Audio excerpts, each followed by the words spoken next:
Hi, everybody. I'm Bill Sanders, and this is Watch Art Sci, the art and science of watch collection.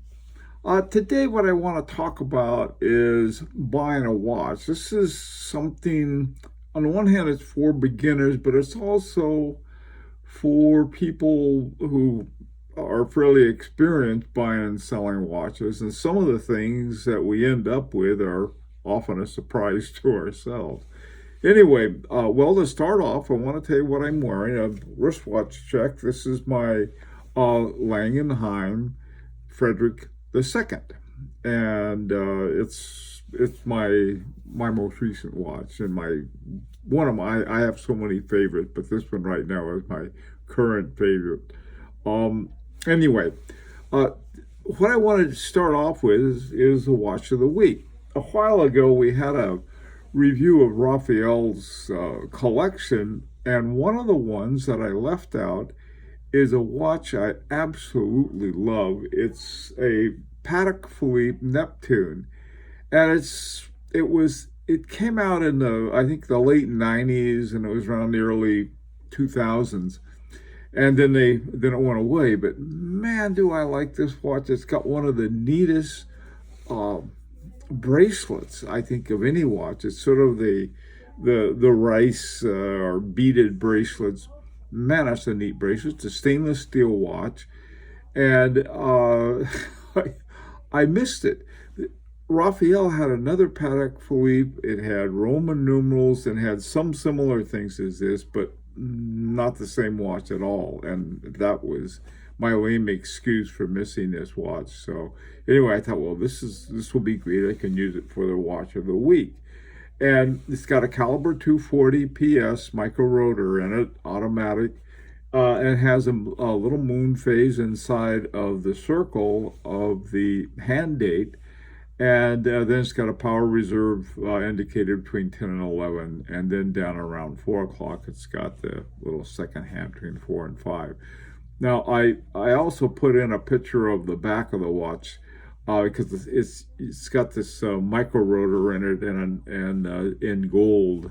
The rest of the watch, though, is stainless steel, which means you can wear that thing and and really get a lot of use out of it. So anyway, and this is sort of the precursor to the Nautilus and the Aquanaut that are very hard to get these days.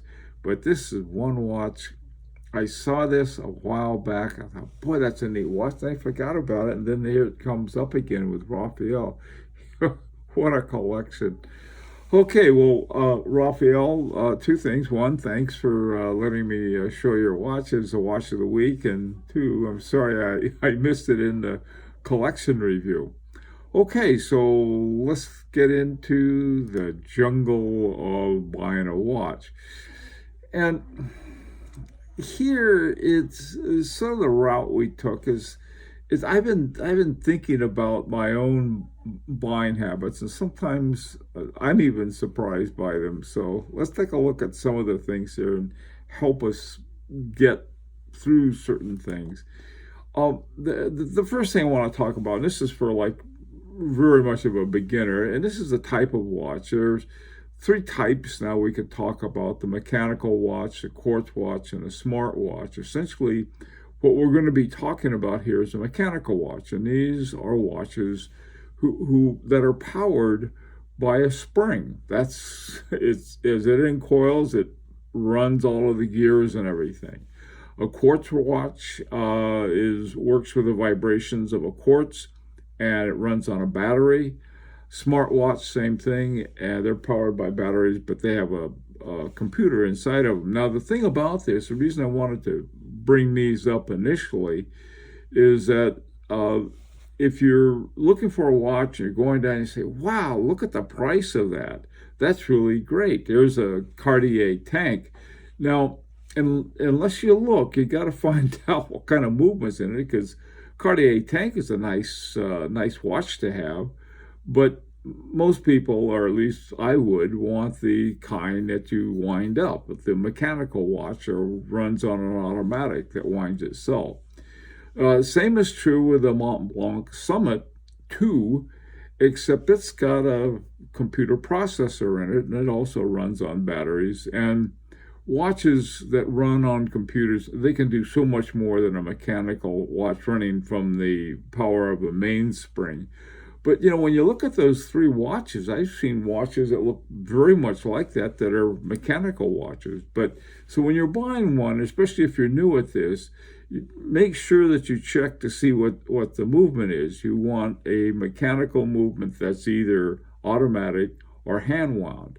The other ones are something else. So that was the first thing I wanted to point out. Second of all is horology tier. And the horology tier, you talk to two watch owners, watch collectors, and they'll argue about it. Now, the reason this is set up, there was another one called Watch Rankings and something like that, and I tried to modify it to give it something that wasn't so much set up on a hierarchy for the person feeling, well, my watch is better than yours, but rather in terms of a hierarchy of what the buyer, what the collector could and should expect from a watch. One of the things is that you'll see a really fancy watch, or the dial is fancy, but then it's got a cheap movement in it. And that's one of the things. You don't want to have to pay a lot of money for a cheap movement. I mean, a watch with a cheap movement. So it doesn't mean it's a bad watch. This is the other thing. It just means that it shouldn't be really expensive. So the first tier is standard horology, which is, these are watches that are mass produced, and the movements are by movement companies like ETA and Solita and Miyota and other ones that sell them to other companies. There are other ones that are on a much better level, like Vaucher and some of the Seikos, and they're a little different, but we're not going to talk about those nuances right here. Second of all is strong horology, and your Rolex and Zenith are two real good examples of watches that they have mass-produced watches. I think Rolex makes about 1.4 million a year. I don't know how many Zenith makes, but both of them make a lot of watches.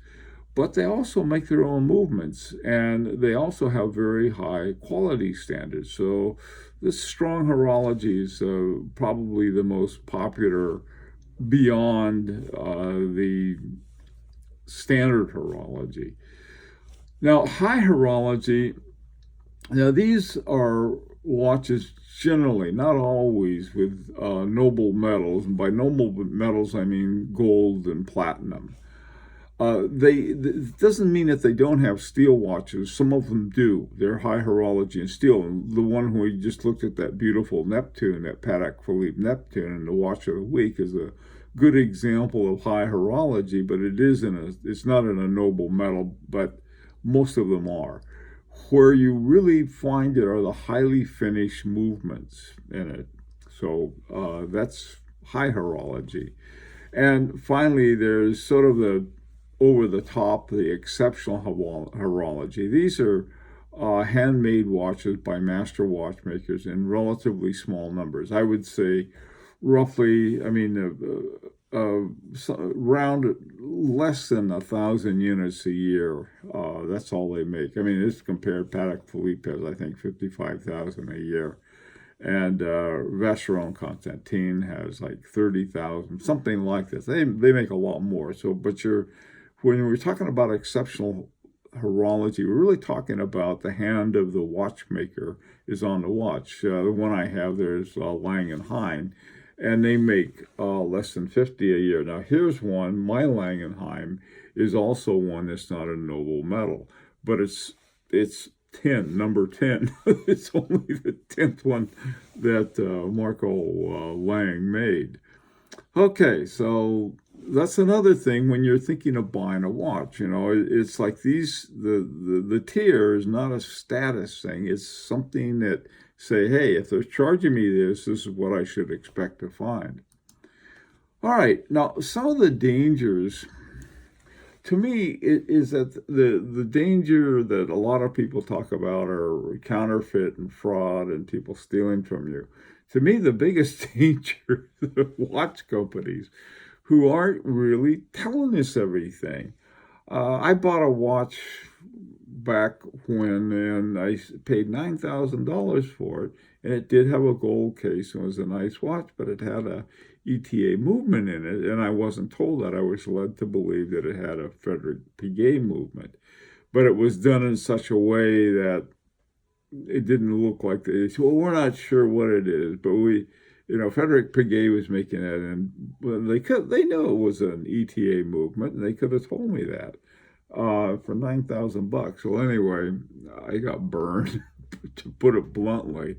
But that happens. I mean, and so I made it my business to really look into these things. Like I said, we pay a lot of money. We should get what we pay for.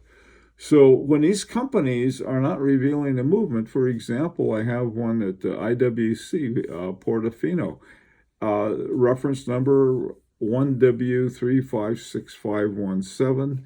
They have a caliber 35111 in it. Now, the caliber 35111 has a base of a Sellita SW300-1, which is a standard horology. But they want $4,700 for this watch. This is my latest one that I just finished myself. It has a enamel dial, stainless steel real gator strap on it, and it was like $150 maybe. Now, in addition, there are fake or counterfeit watches. One of the ways to get around that is using an AD or reputable dealer. I was in New York earlier this week, and Raphael and I visited this, what was it called, Cellini's, and this guy was, oh boy, the guy, the owner, we talked to him. He knew so much and this is the kind of guy I wouldn't mind buying a watch with, and it would be great. On the other hand, you pay for that. I mean, this is a Park Avenue dealer, and this is a guy you can trust and has genuine everything, but that does cost more. The old saw about if it's too good to be true, it usually is. It's not true. But you can find good deals. That's another thing I talk about. A final thing is theft. Now, if you send your money in for a watch, let's say you go to eBay, send your money in for a watch, and you don't get your watch, that's theft in my book. There's probably some other name for it, but that's theft. You got to watch out for that. Chrono24 has a program where you pay them and they don't deliver the money until you get the watch. Sometimes they're a little quick. Once you get the watch, they turn over the money immediately. You could open it up and not what you ordered, but there are different ways to do it. I've taken some chances. I've been extremely lucky. I'm not advocating being like me and taking a bunch of chances. What I'm saying is that be aware of things. One of the things you can do on a place like Chrono24 is find out where the seller is, their physical location, and that you can go get them if you have to. All right. And if they're on the other side of the world, that becomes a lot more tricky. Okay, let's go on. Now, this is something I think everybody, I gotta say this, every beginning watch collector learns that Rolex and Patek Philippe have the best resale value. Okay, so if you buy one and you don't want it anymore, you get tired of it, you want to sell it, you're going to get most of your money back, or about 75% of your money back, which is better than some other watches. The plus side, there's lots of information on these watches. Like I said, Rolex turns out about $1.5 million a year, close to that. Patek Philippe, I think around 50,000. And so there are a lot of people who own these watches, and if you go out and you ask about one of them, there'll be a lot of people who will help you. In fact, just the other day, somebody asked me something about a Rolex, and I had no idea about it. So I got a hold of Bear Clooney. He's got another channel. He knows all about Rolexes. Gave me a great answer for it. So like I said, there's lots and lots of people. They produce their own parts. There's service available. And like I said, there's good resale. Now, the minuses on it, there are a lot of fakes. If you're going to fake it, these are the ones that people fake. There's certain models that are difficult to get. I know that Aquanauts and Nautilus by Patek Philippe are very hard to get. Other ones, a lot of them by Rolex, and a lot of the Rolex fans get very upset with that. That happens. It's seen as lacking innovation. They're not saying, well, if you're looking for something interesting and new, don't look at either one of these. And there's some brand hostility. That has to do with somebody, if you're selling 1.5 million watches a year, there's bound to be some jerks. There's the same proportion of jerks in with every watch. I don't care what it is. And just also the same number of really cool people too. So with Rolex, you've got that. The Patek Philippe, you may have it too. Anyhow, so that's about the only minuses. But if you don't know anything about watches and you want to be perfectly safe, these are great beginner watches for beginning a watch collection. Okay, now the last thing I want to talk about are uses. Think about this sometimes. They talk about everyday uses. And it seems like the two biggest things are what I call an office watch and a sports watch. An office watch is simply a watch you wear to work. And the four that I picked out here they all have movements made by the company that makes the watch. The Zenith Elite Classic is $4,700. Beautiful, nice thin. I'm not sure if it's automatic or hand wound, but it's just, you wear it to the office. You're not trying to show off. You're just going to work.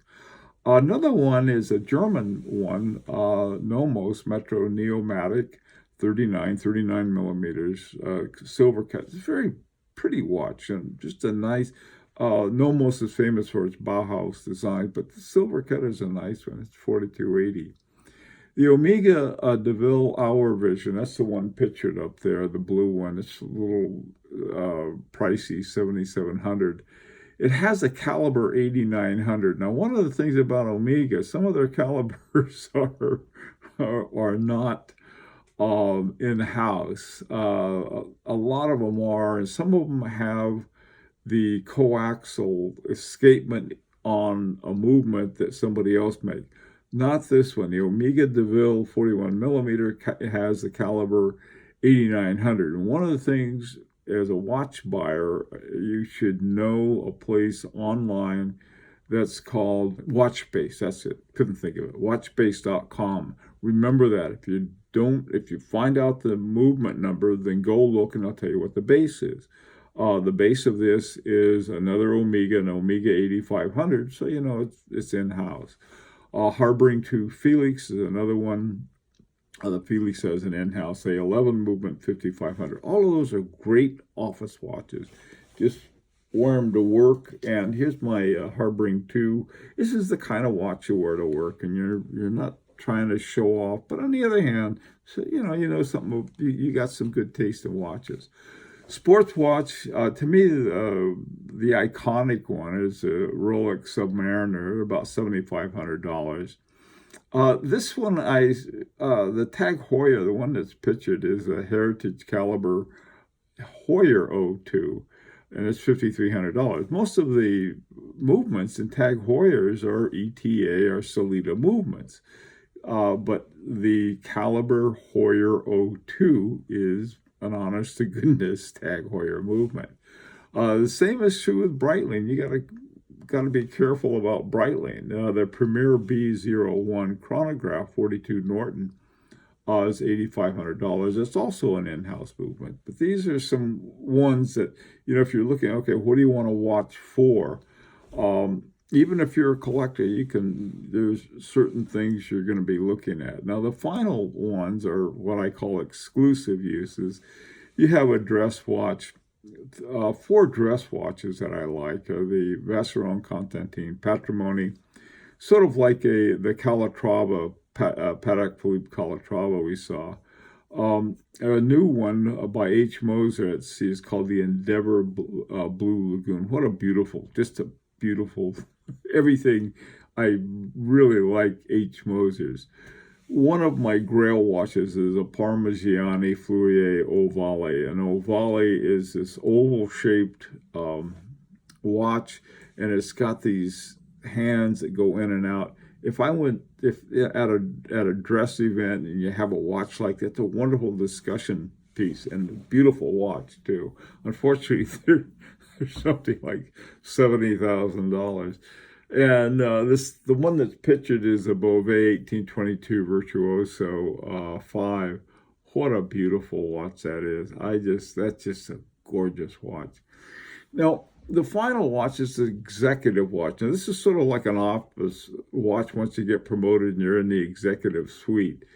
And these are they're very expensive. They're in the $100,000 range and up. First of all is the FP Journe Tourbillon Souverain. Anything with a tourbillon in it is doubly expensive. Very expensive to service and expensive to buy in the first place. The Wooten Lenen Ving 8 is this is the one pictured. We had this, Raphael had one that he got, and I think it was a watch of the week a few weeks ago. What a watch. These things are, if you look at that, you say, well, what about that? Well, what about it? It's handmade. Look at the lugs on that thing. They're just a totally beautiful watch. I was looking at Raphael's the other day. What a watch. Unfortunately, like I said, they're fairly pricey. He only makes about 25 or so a year. Doesn't make very many, so they're not a lot of them. The Bethune DB25 Stradivarius Chronometer Tourbillon. This was one of the winners at last year's Grand Prix d'Horology. I think this is in the $200,000 range. Beautiful, beautiful watch. Finally, the Patek Philippe Perpetual Calendar with a retrograde hand date. That's another one that is extremely expensive, but in the executive level and up, professional level, this is where you find these kinds of watches. All right, now this is sort of the first thing I wanted to have on buying a watch. I'm going to try to have a couple other ones too, but this is sort of like an introductory one to think about some of these things. And I'd really like to hear your opinion on this. This is important to me. And as always, this is an invitation to subscribe. Sunday, we're going to be having another collection review, and I hope to see you then. Until then, this is Bill Sanders for Watch Art Side, the art and science of watch collection.